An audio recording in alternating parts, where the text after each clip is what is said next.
based on who raises their hands first. I hope this is okay with everyone. And with that, I hand over the floor to Chris. Okay, thank you, Jendu. I hope you can hear me well. Thank you all for the opportunity to have the press conference and brief you on the outcome of the mission over the last 2 weeks. First, I'm pleased to announce that the IMF team reached a staff-level agreement with the Bangladesh authorities on the policies needed to complete the second review of the ECF, EFF, ISF arrangements. The staff-level agreement is subject to approval by the IMF Executive Board, which is expected in the coming weeks. Completion of the second review will make available $1.15 billion to the Bangladesh authorities. We congratulate the authorities who have made significant progress on structural reforms under the IMF-supported program, including the implementation of a formula-based fuel price adjustment mechanism for petroleum products. Nevertheless, larger than expected spillovers from tightening of global financial conditions, still elevated international commodity and food prices, coupled with some domestic vulnerabilities, have led to high and persistent inflation and declining foreign exchange reserves. This has exacerbated pressures on the economy and heightened macroeconomic challenges. So against this backdrop, we welcome Bangladesh Bank's decision to realign the exchange rate and simultaneously adopt a tolling peg regime with the bank as a transitional step toward greater exchange rate flexibility to restore external resilience. Following the liberalization of retail interest rates, the additional tightening of monetary policy announced earlier today by BB should help alleviate any inflationary pressures resulting from the exchange rate reform. Fiscal policy should support these monetary tightening efforts through revenue-based consolidation. Now turning to macroeconomic outlook is expected to gradually stabilize as policy actions start to take hold. Real GDP growth is projected to moderate to 5.4% in FY24, owing to ongoing import compression and policy tightening. However, it is anticipated to rebound back to 6.6% in FY25 as imports rebound and FX pressures ease.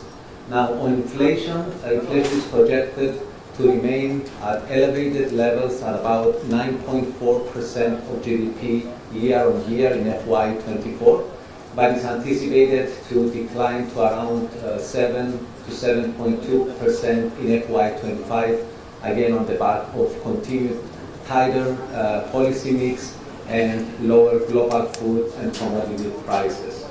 Now, moving on key structural issues, considering Bangladesh's low tax to GDP ratio, it is imperative to prioritize sustainable revenue generation to bolster investments in social welfare and development initiatives. To this end, tangible tax policy administrative measures should be incorporated into the FY25 budget to augment revenues to 0.5% of GDP. Now turning to the financial sector, reducing banking sector vulnerabilities remain a priority. Efforts to implement the non-performing loans reduction strategy should help support growing financing needs to the economy. At the same time, Bangladesh Bank should continue the transition to risk-based supervision to enhance financial sector resilience.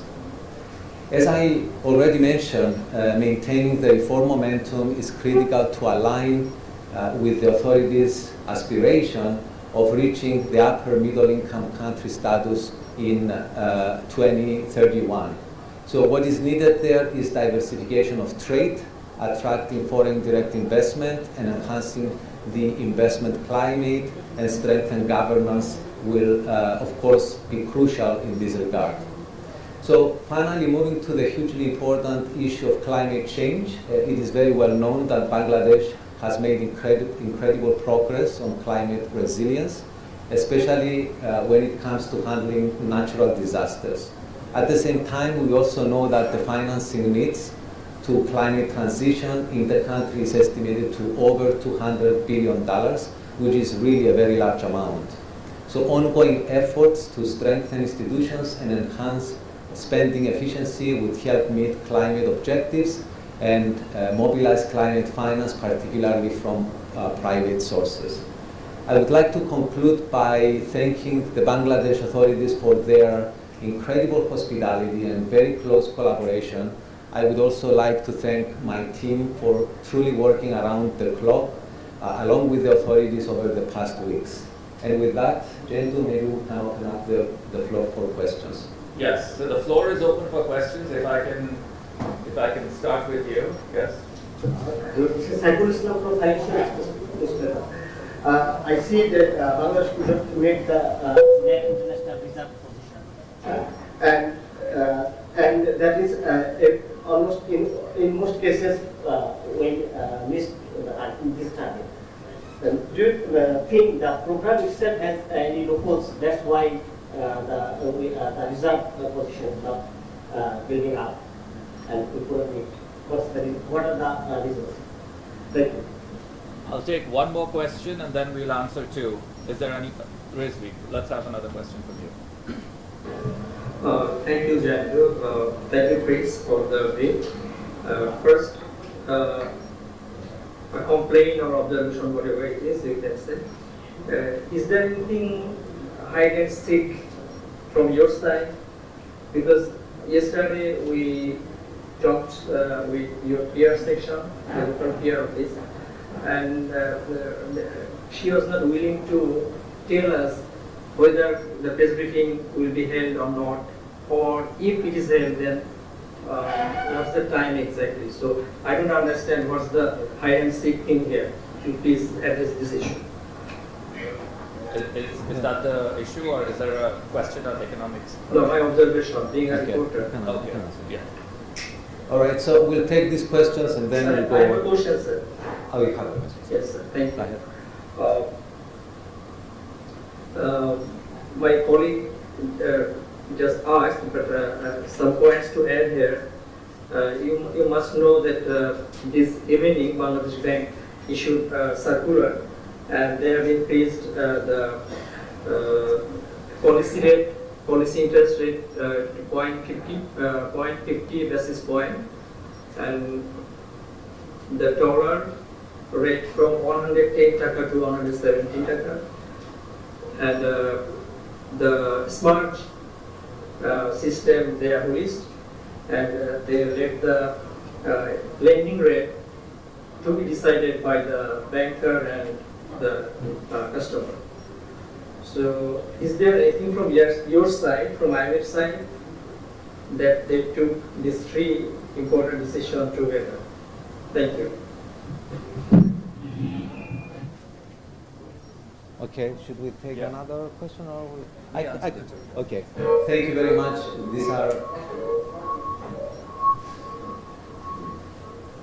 These are excellent questions. I hope you can hear me. So, on the net international reserves, that's a very good question, and we have been seeing the reserves basically declining for some months now, and we have all been concerned, and especially from where the reserves started. For example, pre-pandemic, the reserves were pretty high, but we have seen a steady decline. Why is that the case? Well, for two main reasons. The most important one is external shocks, a real confluence of external shocks, which actually hit Bangladesh where it hurts most. For example, these shocks have affected all countries in the region, and this includes the Ukraine war, the global financial tightening, and also the volatility of commodities, especially of oil, and of course high prices of volatility. But Bangladesh is primarily an importing country when it comes to food and commodities. And so these high prices trickled down to the economy more quickly than other economies. So that raised inflation. And that's the inflation I think you have been seeing in the country for some time and has been persistent. Since then, we have seen some action by the authorities by increasing the interest rates, the primary rates by 150 points, but inflation has been pretty stubborn. At the same time, unfortunately, the pressure on reserves have continued. And as a result, and I'll come to the second question now, the authorities took the bold action to a package really of reforms to combat this situation, these declining measures. So as you mentioned, is really a package of reform. It's not just one. There is the new flexible exchange rate, the crawling peg with the band.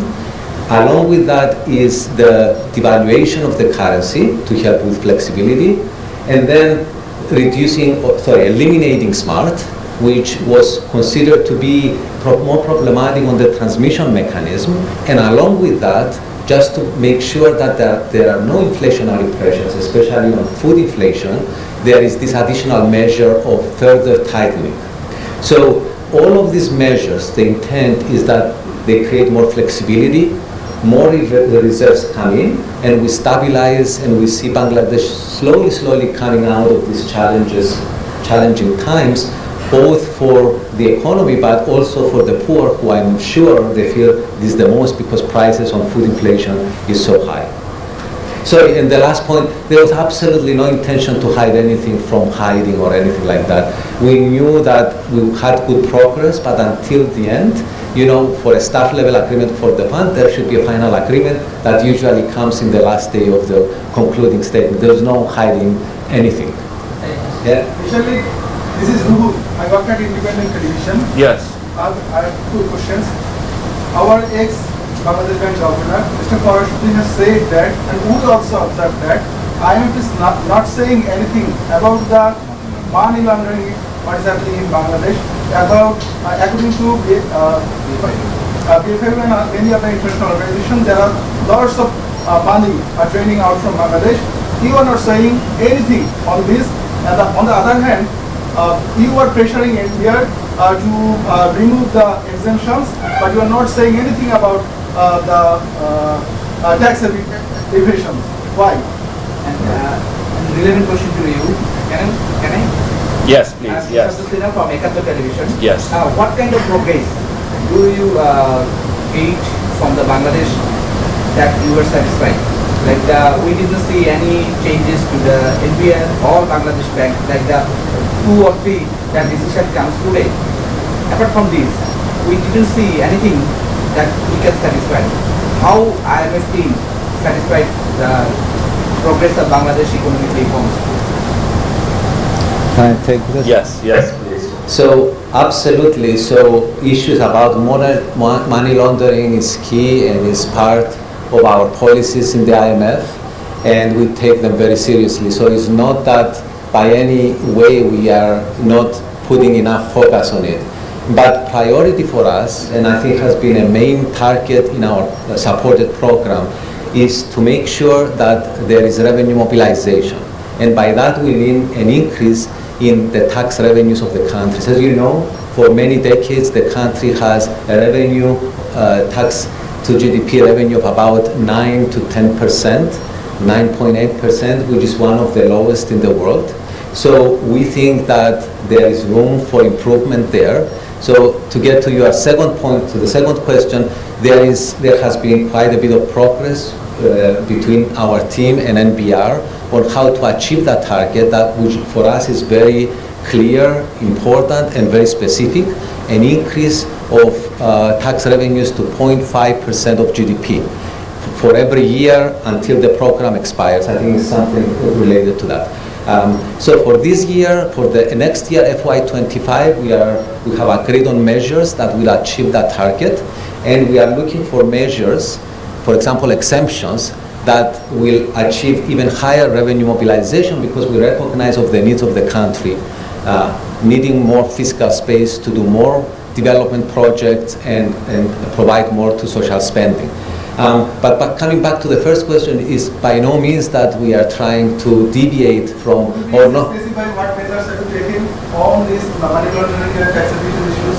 Yeah. What you have prescribed or what will be your prescription on this? Yeah, we have a policy in the IMF about AML issues, and we are prescribing it to all countries around the world. We have exactly the same standards for Bangladesh. It's not. You have also released a press release. There is no word on these two issues. And So- we have followed your previous press release. Is there any word? Can you show us that there is a single word on money laundering and tax evasion? Is there? Are you talking So- on evidence based? Yes, so we are working with BFIU and we will work, our strengthening comes from the units that work on this. So we are working with BFIU under the program. We will get to those. Thank you. Yeah, so Kim can. Basically this time, so actually we agreed with the BFIU, actually strengthening some of the offsite, on-site supervision measures, particularly they are conducting some on-site supervision to avoid to oversee the money laundering cases. So actually this is one of our structural benchmark. So actually proposed benchmark, which is going to be, you may see after our board meeting, sometime the late June. With regard to the NBR, so we actually NBR committed to strengthen their tax compliance efforts. Actually, in our press release, there is a language strengthen the governance. This governance implies compliance and then AMS money laundering issues. Sir, your name please. Your name please. Subcommittee. I'll keep my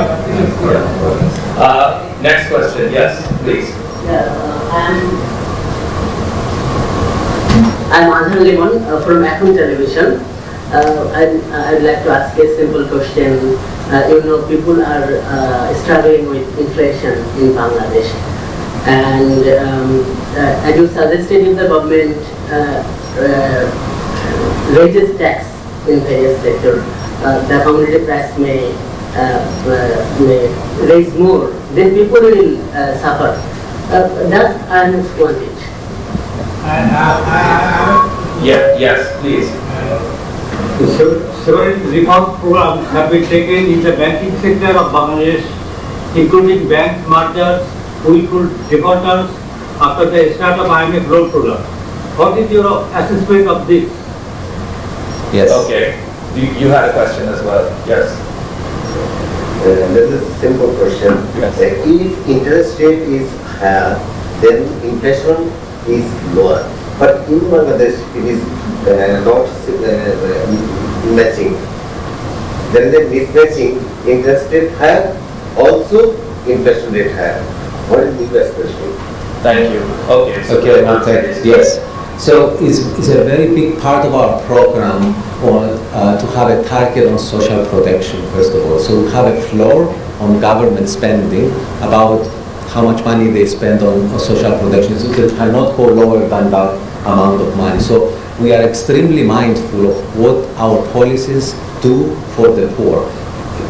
Of course, we are very mindful that some of the policies could have, for example, inflationary pressures, and then we are trying to counteract those policies with others so that it's not impacting the vulnerable and the poor.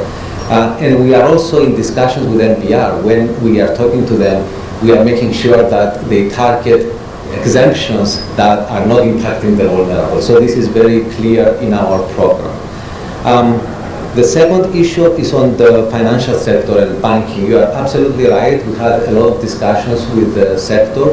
We have actually in our team a new financial sector expert, in fact, to look into the NPL issues, non-performing loan issues, that mostly has been a legacy issue. Some banks have not been as strong as others, but the authorities are now taking actions to resolve, to think about some form of consolidation, bank consolidation.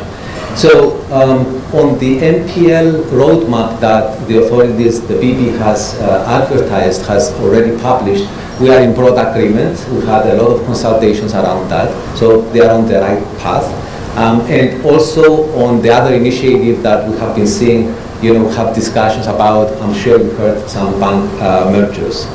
On inflation and the interest rate, I hear what you are saying. So basically, we have been seeing inflationary pressures, Bangladesh Bank is coming and raising the rates, but inflation has been quite stable.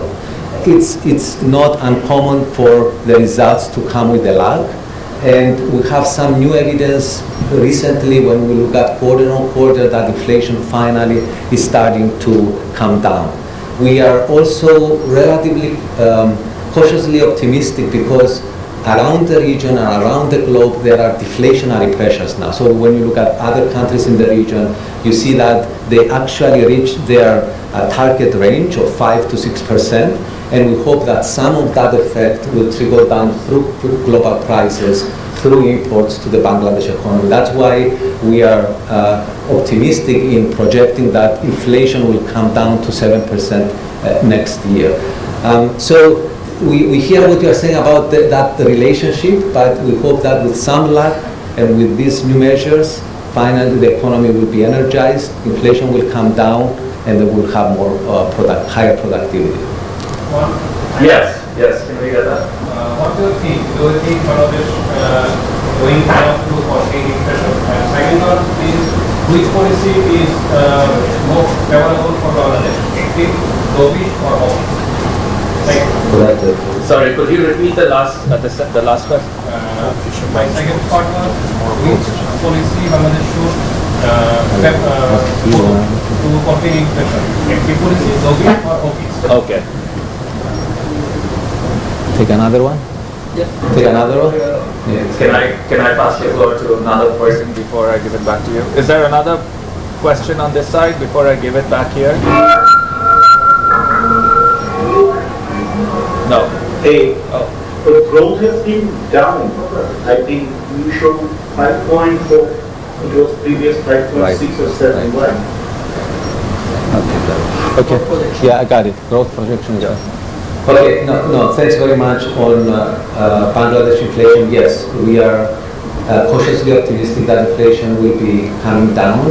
Again, from what we have been seeing from other countries, it's been coming down for global reasons.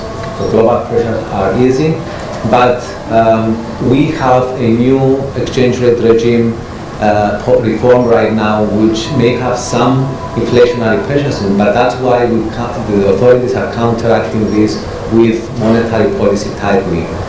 We have the monetary policy expert here, my colleague, who will take the question about hawkish. On the second half of the question, hawkish or dovish policy, we usually do not think about monetary policy in these terms. We think about appropriate policy setting.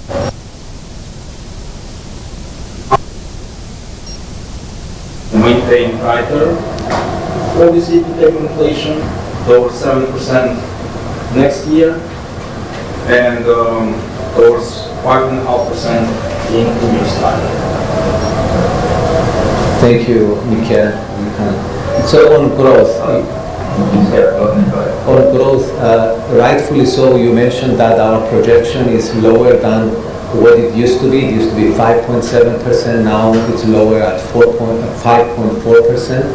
And we see this in the economy slowing down because of various measures. So we see some more recent data, which especially for Q2, that were a little lower than expected, and that's why our projection is a little lower. But it's no surprise given the tightening of the monetary policy to bring down inflation. We hope that this pain, which 5.4 for other countries is a very high number, but we recognize for Bangladesh is not. It's actually low because of where we aspire to be at 7%. So we hope this painful period to be for the short run, for a few months before we go back to very high growth in the months, in the quarters and months and years to come, which is what we project actually. Please, while you and your team in Dhaka, a significant thing happened. One of our oldest bank, National Bank, you might have read in the newspaper that the new board has taken place. Why? Because the old board didn't pay any attention to central bank direction to be merged with another bank. And unfortunately, our state-owned BDBL bank, it is also from two banks, Bangladesh Shilpoti সংস্থা and Shilpo Bank. So if bank merger is the only solution, then why BDBL needs to be merged with Sonali Bank now? And do you think this type of window dressing action will work? Because suppose basic bank is NPL 60% plus, and other bank is less than 10%. So do you think it will create a mess in the economy? Please, I would like to that Bangladesh Bank changing its policy frequently. You see today, the dollar rate has been raised a huge amount significantly, and they are saying that this crawling peg method is also an interim decision. But then this is going to be changed again, and again the interest rate issue. Bangladesh Bank also changing their decision in this regard frequently. Merger issue. Bangladesh Bank changing its decision frequently.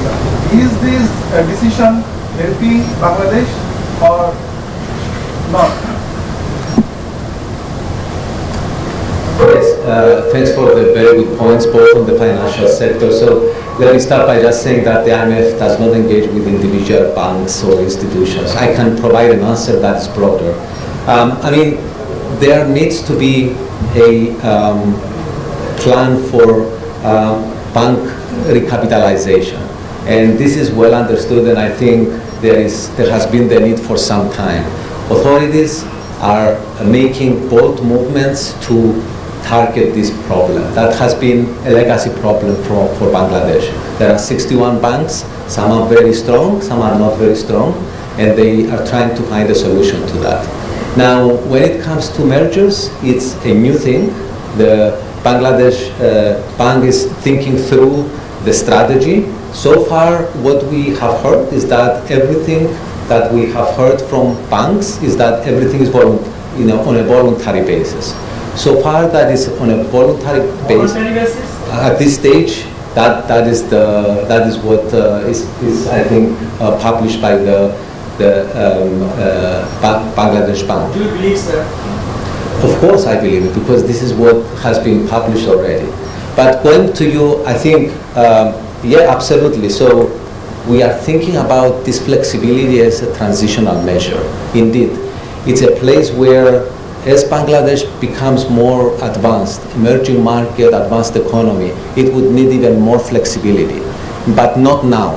Now it requires some protection from outside shocks that would not need in the future. And so the way by which the design of the crawling peg was put in place jointly between the authorities and the IMF is in a way that this flexibility can be accommodated without any disruption in the future.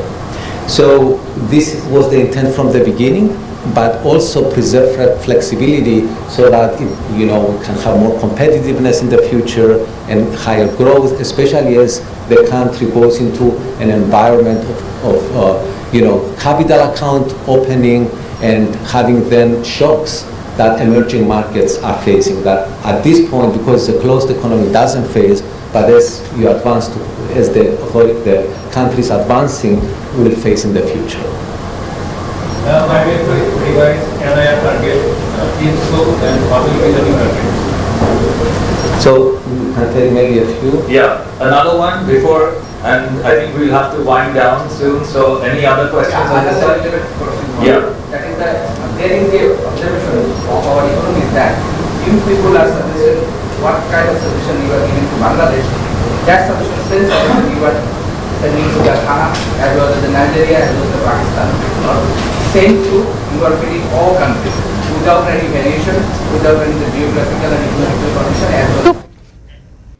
So, is it manageable or workable? One size to fit for all? That is the first question. And second question, you are targeting fixing the target of the result. Besides, you are telling to the NBR or government to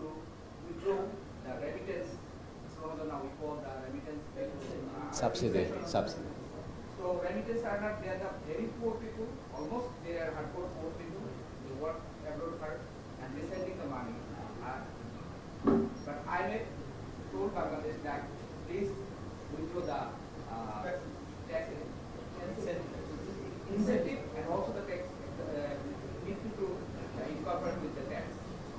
That money they are sending. Is it true? So I can happily respond to the first question on the NIR.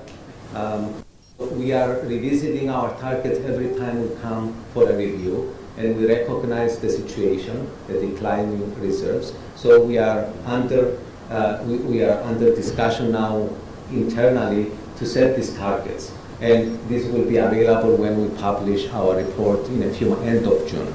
So you'll see that there. On the second question, we take great pains to tailor our advice for Bangladesh. If you look at the engagement with both the Ministry of Finance and the Bangladesh Bank have been very intense from a week before we come on the ground. We have our IMF, World Bank spring meetings, and we started these negotiations then. Very tailored in all three sectors: monetary policy, fiscal policy, financial policy.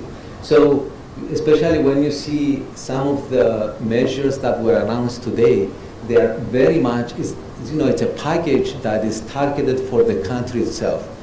I don't think you will see such tailoring in many other countries, right, where we go and give this general, especially on surveillance.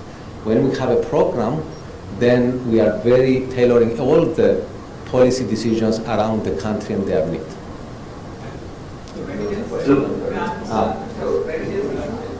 So the subsidies on remittances is a very sensitive issue.